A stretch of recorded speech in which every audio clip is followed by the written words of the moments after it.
What makes us Muslim is that we make ita'at and obey Allah subhanahu wa ta'ala. And whatever Allah says, I may not understand the hikmah, but I say, Inna Allah alimun hakim. Allah is all wise, Allah is all knowledgeable.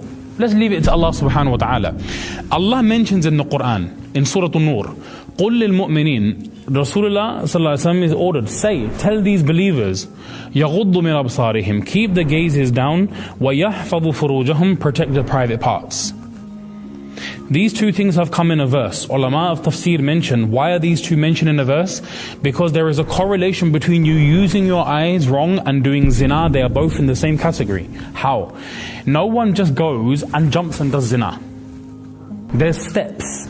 Even if you ask a girl, teenagers, they say this, I got up to step 9 with her, step 10, step 15. We teach youngsters, so we know the kind of lingo. Step 1 was just, you just exchanged a little look. Step 2, you kind of approach the girl and blah blah. They've got their own mash-up point system. But what I'm trying to say is that even Allah Ta'ala knew that the zina is a very big problem in society. It's a big problem amongst human beings. It doesn't promote any khair and goodness. If you want to have relations with a woman, which is also a necessity and a taqaza of man and woman, then make nikah. Make nikah, fulfill her huquq, fulfill her rights, have children, no problem. Balki having sex with the wife is sadaqah. Subhanallah. Having relations with the wife is ajr. There's no sharam in the Maulvi Sahab. Ye kya kar rahe bhai? This is deen, this is not draconian law. Alhamdulillah, Allah knew insan what he needs. So when Allah mentioned قُلِ الْمُؤْمِنِينَ يَغُضُّ مِنْ أَبْصَارِهِمْ وَيَحْفَظُ فُرُوجَهُمْ, you can control your eyes, protect your private parts. There's a correlation. How? Because when you see someone, that's when you think, wow, she's quite attractive. Or from a girl's point of view, wow, he's quite attractive. That's the first step. Then the second step, and the third step, then the fourth step, and then finally ends up to zina. Allah knew this is harmful, so saddul bab, they call it in Arabic. They shut the door on the issue. Don't even go near it. La taqrabu zina. Don't even go near zina. And one of the things, that steps that lead up to that is misusing these eyes. From a worldly point of view, if you told this to people in a worldly point of view, they'd think Islam is a bit prescriptive. It's a bit restricted. You can't freely let your nafs reign. We have this conversation, you get me? So even some of you working in your normal workplaces, someone will say, Islam seems very punishing and very restricting and so on. Bhai, look, the truth of the matter is, Allah is all-wise. This is our iman, and this is our aqidah. Allah is all-wise. If Allah says don't do something, I may not understand the hikmah, but I understand Him to be all hakim and alim. Khalas. So if Allah says something, I follow that. I mean ittiba' of the deen of Allah, Islam, the Quran, the Sunnah, the Sharia, whatever you want to call it, even though it's a bit of a buzzword nowadays, well it shouldn't be. But I follow this because I have yaqeen in the teachings of Allah. I have yaqeen in the teachings of Rasulullah. Now yes, don't get me wrong, there have been some modern day research and so on. And I'll come across a book and I'll share this. There's a book written by Shah Muhammad Hakim Akhtar Sahib rahmatullah alayh, and it's about casting lustful glances. It was originally a lecture transcribed and put into a book about the harms of casting lustful glances. He mentions 15 harms, if I recall correctly, from that.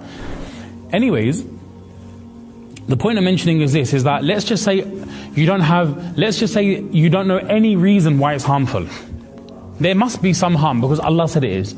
Now whether we've come to understand it from a science point of view, a medical point of view, an X, Y and Z point of view, a haya point of view, let's leave that to one side. Let's just say you had no knowledge of this at all. By the fact that Allah said it, this should be enough for us. But Allah ne kya diya, bas. Allah said it, this is sufficient for us. That's a believer. That's a Muslim.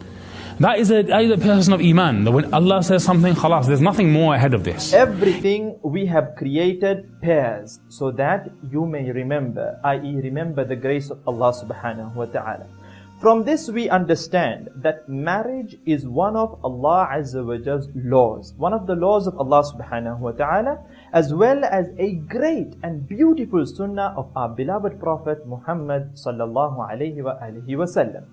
So for today's episode, as I'm sure most of you must have already guessed, it is going to be about the beautiful sunnah of nikah, the beautiful sunnah of marriage.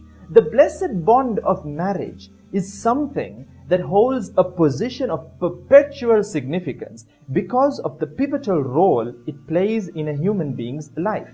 Therefore, the pure teachings of Islam encourages marriage and discourages monasticism. In one narration, the Prophet ﷺ is reported to have said, إِنَّ الرَّهْبَانِيَّةَ لَمْ تُكْتَبْ عَلَيْنَا أَفَمَا لَكَ فِيَّ أُسْوَةٌ فَوَاللَّهِ إِنِّي أَخْشَاكُمْ لِلَّهِ وَأَحْفَظُكُمْ لِحُدُودِهِ. Monasticism has not been enjoined upon us. Do you not have a role model, a beautiful role model in me? The narration goes along the lines of these words. By Allah, verily I fear Allah and I stay away from His boundaries more than any of you. Look at the words of the Prophet ﷺ. The Prophet, peace be upon him, is also reported to have said, and the narration has been recorded in the book of Imam Bukhari and Imam Muslim, rahimahumallah. The narration goes along the lines of these words. Indeed, I swear by Allah, I fear Allah and I am conscious of Allah better than any of you. Yet, I fast some days and break my fast on others. I pray part of the night and sleep part of the night. And I marry women. So anyone who dislikes my sunnah is not a follower of me. And we are all familiar with the famous narration of the Prophet ﷺ where he addresses youth. And this narration is recorded in Bukhari and Muslim. Ya ma'shar al-shabab, man istata'a minkum al-ba'ata falyatazawwaj. فإنه أغض للبصر وأحصن للفرج ومن لم يستطع فعليه بالصوم فإنه له وجاء. O youth, those among you who can afford marriage should do so, for it lowers the gaze and guards the private parts from fornication. And those who cannot afford it should fast, for fasting is like a shield, i.e. it suppresses the desire of an individual and protects him from that which is forbidden, that which is haram. Alhamdulillah, now that we have established that marriage is one of the laws of Allah Azza wa Jal governing mankind, as well as a great sunnah of our beloved Prophet Muhammad sallallahu alaihi wasallam, it is sure to have many virtues and advantages attached to it. So let's discuss a few of them. Number one on the list is preservation of one's faith and deen. Preservation of one's faith and religion. As a righteous spouse is considered a ticket to paradise, is considered a ticket to Jannah. Righteous spouses help and assist one another in pleasing Allah, obeying Allah, and staying away from that which displeases Allah Azza wa Jal. The Prophet, peace be upon him, is reported to have said, مَنْ رَزَقَهُ اللَّهُ امْرَأَةً صَالِحًا فَقَدْ أَعَانَهُ عَلَى شَطْرِ دِينِهِ. When Allah subhanahu wa ta'ala grants an individual a righteous wife, He has helped him to preserve or safeguard half of his deen. Let him then fear and be conscious of Allah Azza wa Jal in regard to the other half of his deen.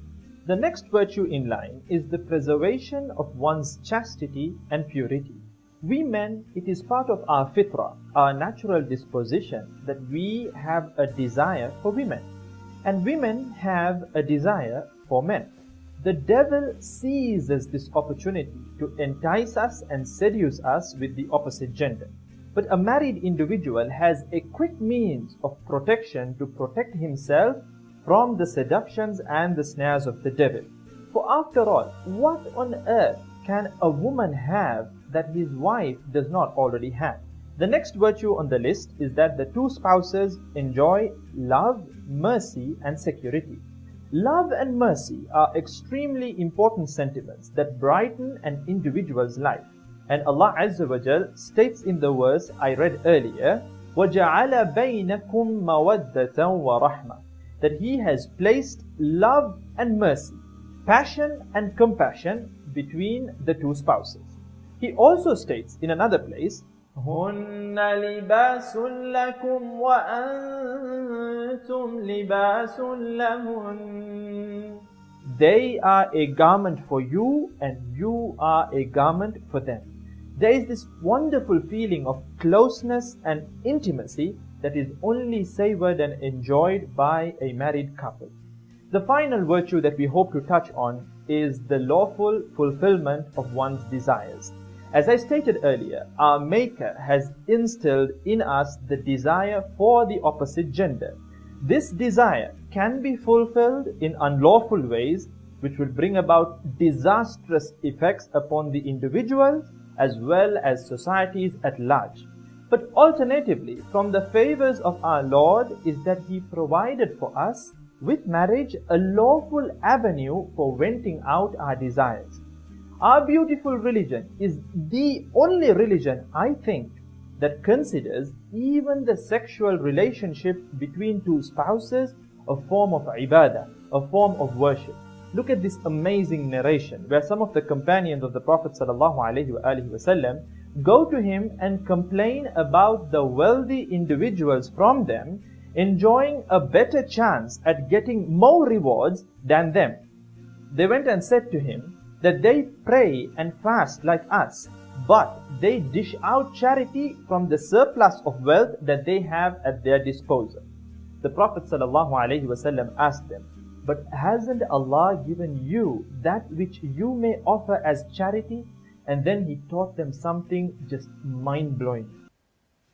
Mashallah, questo video fa veramente riflettere. Questa nuova generazione mi preoccupa tanto perché molti musulmani cercano di seguire quello che fanno gli altri e pensano che sia una cosa normale, invece non lo è. Bisogna seguire l'Islam, bisogna seguire la Sunnah. Quindi assolutamente cerchiamo di sposarci il prima possibile. No? Io spero che con questo avete imparato qualcosa e ci vediamo presto. Assalamu alaikum.